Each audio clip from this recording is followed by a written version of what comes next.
వారాహి అమ్మవారి గురించి ఈ వీడియోలో మీకు వివరిస్తాను. వారాహి దేవి అష్టమాతృకలలో ఒకరుగా పూజించబడుతుంది. ఈ అమ్మవారు శక్తియుతంగా ఉండి రాక్షసులను సంహరించేందుకు అవతరించారని పురాణాలు చెప్తున్నాయి. వారాహి దేవి ఉగ్రరూపిణిగా పరిగణించబడుతుంది.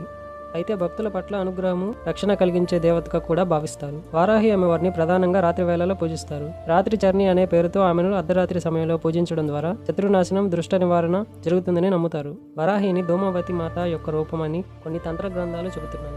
ఇవి శ్మశాన పూజల్లో భాగంగా కూడా ఉంటాయి.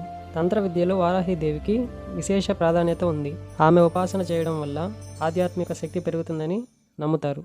వారాహి అమ్మవారిని పూజించడం వల్ల శత్రువుల నుండి రక్షణ, అశుభ శక్తుల నుండి విముక్తి లభిస్తుందని నమ్ముతారు. వరాహి అమ్మవారు విష్ణుమూర్తి యొక్క వరాహ అవతారం నుండి ఉద్భవించింది. ఆమె శిరస్సు వరాహం పంది ఆకారంలో ఉంటుంది. శరీరం మానవ రూపంలో ఉంటుంది.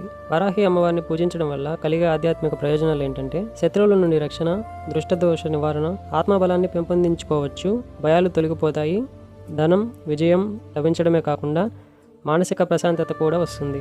ఇలాంటి మరిన్ని ఇంట్రెస్టింగ్ వీడియోస్ కోసం మన ఛానల్ని సబ్స్క్రైబ్ చేసుకోండి.